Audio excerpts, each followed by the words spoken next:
Olá! Justiça é tratar cada indivíduo com igual consideração e respeito. Com essa frase lapidar do professor Ronald Dworkin, sejam muito bem-vindos ao programa do Movimento Cidadão Comum, o MCC, Política com Paixão Emancipatória e Sem Ostentação. Nele, convidamos você a refletir sobre o que você faz todo dia, mesmo sem saber, que é a política. De início, informamos que o nosso programa ele está dividido em duas partes.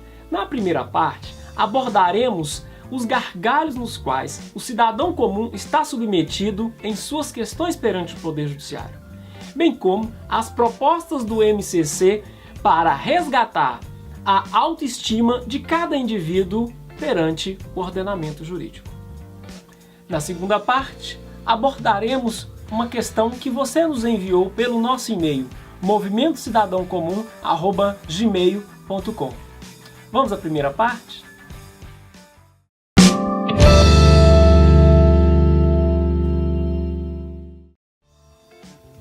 Cá pra nós, você consulta o médico quando você está sadio ou doente? Bom, resguardado aqueles que gostam de ler bulas de remédio, geralmente as pessoas procuram um médico quando estão com alguma disfuncionalidade clínica. De semelhante modo, e guardadas as diferenças, você aciona um advogado ou o Ministério Público aciona o Poder Judiciário geralmente quando você tem uma expectativa frustrada, seja ela no tocante à vida, à liberdade, ao patrimônio ou outros valores juridicamente protegidos.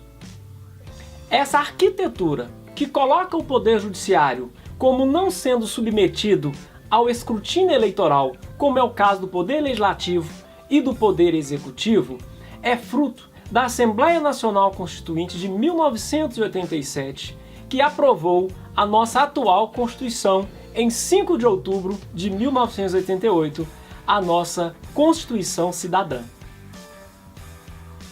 Essa Constituição é chamada de Ordem Suprema, porque, uma vez soberana, todas as leis, decretos, portarias, a portaria do síndico, qualquer outra coisa que mereça, tem que submeter a essa Constituição. Lembrando que ela foi fruto de um poder originário. Eventuais emendas constitucionais não podem alterar a sua essência. Por isso o Movimento Cidadão Comum defende não a alteração da Constituição, mas o seu cumprimento, assim como as leis. Ora, se a Constituição está acima, as leis elas não precisam ser mudadas, porque nós já mudamos isso em 1987, tanto as presentes quanto as futuras gerações. O segredo é, nós não precisamos de mais leis, nós precisamos do cumprimento, mudança de postura. Não é mudar o texto, é mudar a testa. Entenderam? Por isso, todo cidadão comum é intérprete autorizado da Constituição, ainda que ele não tenha lido uma linha da Constituição, mas ele sabe dos preceitos que foram delineados nessa Assembleia Nacional Constituinte. É a sua vida concreta.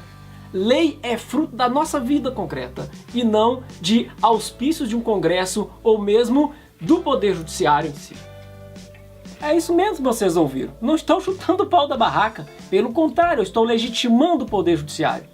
O Poder Judiciário tem que ser independente, autônomo, mas ele tem que entender que ele não é o único intérprete. Todos nós somos intérpretes da Constituição, bem como do ordenamento. O que ele faz é um cumprimento institucional obrigatório. Por isso que se diz, ordem de juiz não discute, ordem de juiz cumpre. Da mesma forma, esse Poder Judiciário independente e autônomo não pode se encastelar em suas reivindicações corporativistas, mas tem que estar no feeling, tem que estar no sentimento da Constituição, como diria o jurista Pablo Lucas Verdú. Os processos judiciais no Brasil, além de serem muito caros, eles são morosos. Por mais que você tenha investido tecnologicamente, existe uma cidadania represada que cada mais oportunidades que se dá de acesso ao judiciário, não é acesso à justiça, acesso ao judiciário, mais demandas aparecem. Na esfera penal, o sentimento é que o sistema auxilia sempre a impunidade, seja pelo uso descabido de recursos, seja até mesmo por acolhimentos de prescrições que só aumentam o sentimento de impunidade além da anomia social. Assim, meus amigos, diante da constatação que nem todo acesso ao judiciário é acesso à justiça, o Movimento Cidadão Comum propõe para a reforma do Poder Judiciário.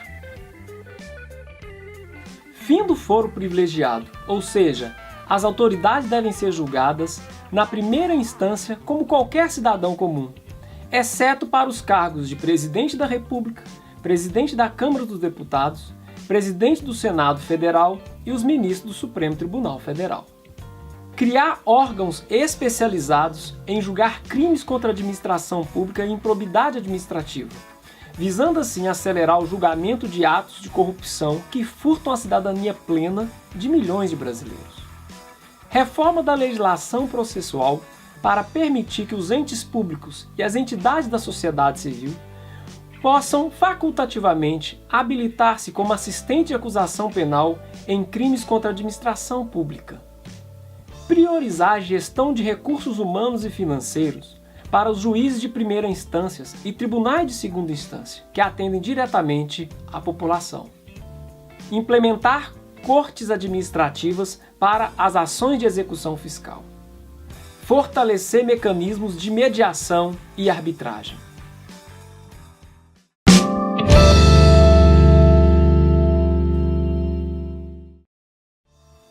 Valéria Campos de Souza, da cidade de São Carlos, em São Paulo, enviou-nos a seguinte pergunta: se o Poder Judiciário é a última esperança terrena para o cumprimento da Constituição e das leis que nós mesmos estabelecemos para a convivência civilizada em sociedade, não haveria riscos de abusos desse mesmo Poder Judiciário?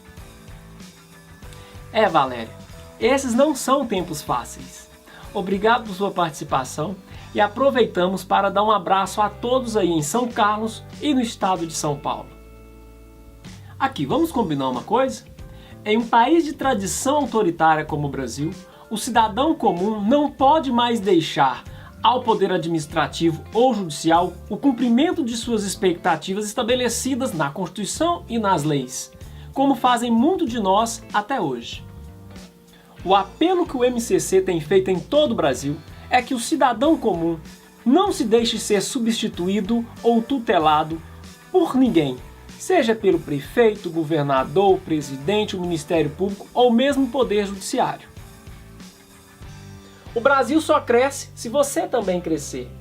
Isso atende pelo nome de emancipação e, por isso, exige assumirmos responsabilidades que também até hoje não assumimos.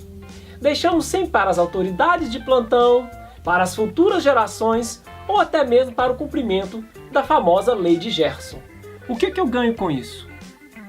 Assim, assumimos uma postura proativa e não mais terceirizamos aquilo que cabe exclusivamente a nós mesmos.